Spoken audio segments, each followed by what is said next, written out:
Does Rolex have anything to be thankful for to Apple?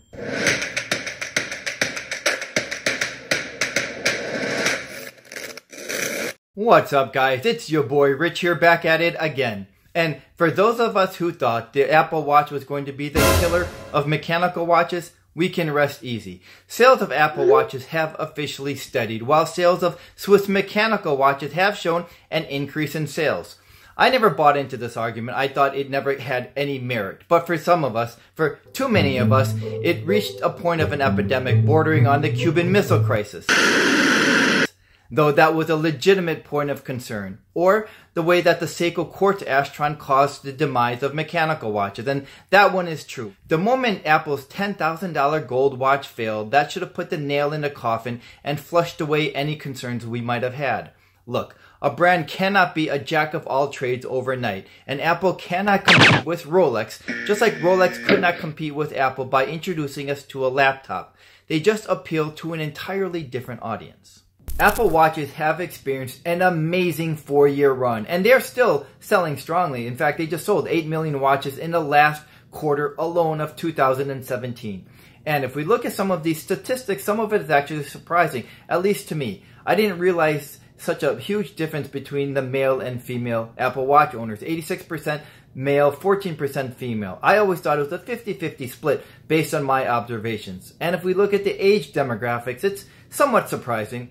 I mean, 3/4 of the Apple Watch owners are ages 35 on up, with about 10% being the young audience, the 16, 17, 18-year-old teenagers. And this is a benefit to the watch industry as a whole, to be able to put a watch on someone this young. Prior to 4 years ago, before the first Apple Watch was introduced, teenagers weren't wearing a watch. Maybe it was too cumbersome for them, not cool, or maybe viewed as dorky to be wearing a watch. After all, they still had their phones with them. So how has Rolex recognized this, and what has Rolex done to counter this? Well, they have invested in this young audience by putting a Rolex ad. Every time someone Googles an Apple Watch, they would see a Rolex ad. And this has worked for them, because Rolex is the second most recognized luxury brand to this young audience, and second to only Rolls-Royce, which is a bit of a head scratch. So far, Rolex and other other real watches, brands, Omegas, and the likes, have been immune to the wild success of Apple Watches. The watches that were mostly or directly affected by Apple Watch sales were fashion watches priced similarly, Emporio Armani's, Gucci's, Fossil's, but so far, the real luxury watches haven't been. Earlier, I touched on the most important age demographics for Apple Watch owners, which is from 35 on up. And this is the age demographic that Rolex covets. This is the age demographic who can't afford a Rolex and wants a Rolex.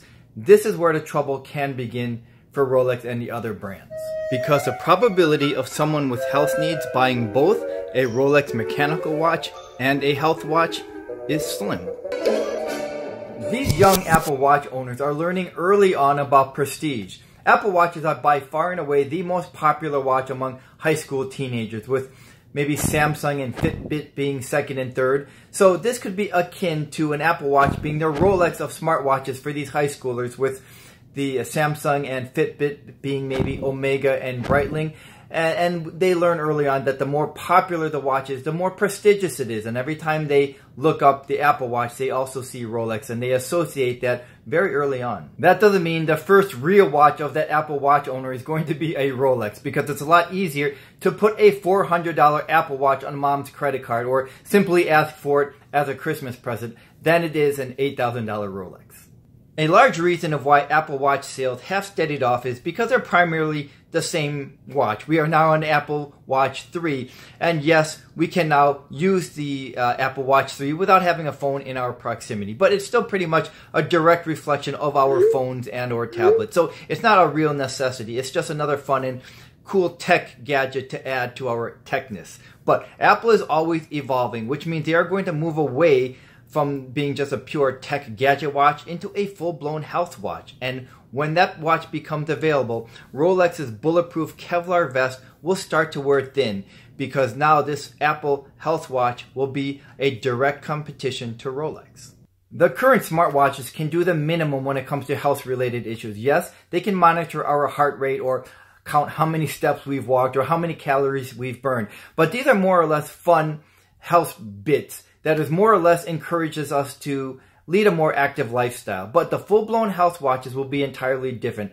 They will provide vital information that are necessary for EMTs and doctors, life-saving information at a glance, such as our blood type or the types of medications we take. These are all information that's going to be crucial as a life-saving device. So right now, smartwatch is kind of viewed by watch purists as just a novelty watch, that we don't really need that watch. But the moment a watch becomes a life-saving watch or can aid in saving one's life, it's no longer a watch that we laugh at. It's a watch that we encourage people to own. My parents are older, and this would be definitely a watch that I would buy for them when it becomes available. Not just as a tech watch to stay in touch with family members or grandchildren, but because it can save their lives.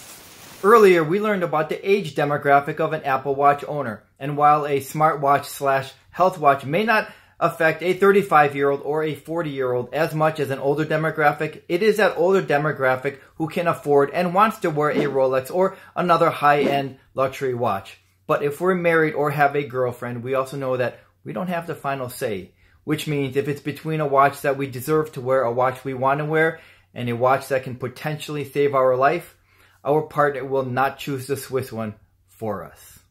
There are some high-end Swiss brands which are recognizing the future of the industry and are doing something about it. Jean-Claude Beaver with his Hublot smartwatch and Hoyer's Connected, and Frederic Constant. And I really like Jean-Claude Beaver. I think he is really great for the industry. He always seems to have his pulse on the future of the industry. Rolex is also seemingly jumping on the bandwagon with their Tudor. There have been rumblings about Tudor developing a smartwatch, although there has not been an official word for them. But by now it should have been released, but it could also be because they realize that smartwatches have steadied off and they may not be as relevant, so there might not be a need to release a smartwatch by Tudor.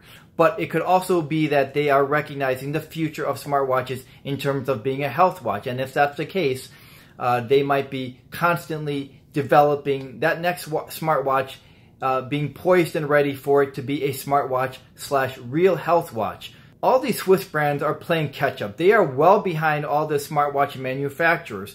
And even though we are only 4 years deep on an Apple Watch, it was years of research and development before they actually released the Apple Watch 1. So all of these Swiss brands are playing catch up, and they really need to do something about it to continue to stay in the game. And if it's true that Tudor is developing a smartwatch and is staying in tune of the health factor, then I think that will go a long way in Rolex offsetting some potential sales loss through Tudor.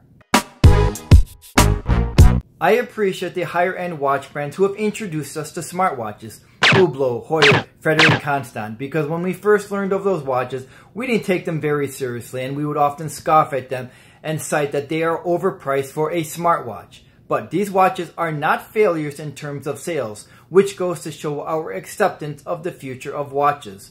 And I approve of big brands willing to make a hybrid, a watch that still looks like the other watches in the lineup, plus the health factor. And while this model may not appeal to the first age group that can afford your watches, the 35, 40, 45-year-olds, it will at least give an option to the older age demographic by presenting them with the best of both worlds. A watch that still looks like the other mechanical watches, but with the health factor.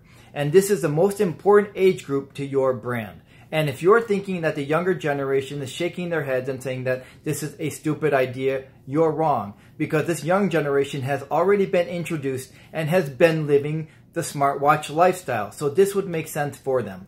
Nobody's asking you to abandon your mechanical watches. We're just asking you to evolve with the times and to be prepared for the future so that you will be around for us. Companies that evolve with the times are survivors, and companies that don't evolve get left behind. Thanks for joining me, and I'll see you the next time. I appreciate... There isn't anything wrong with a hybrid. We see that all the time in cars. Rolex is... Which means it will be a necessity for the older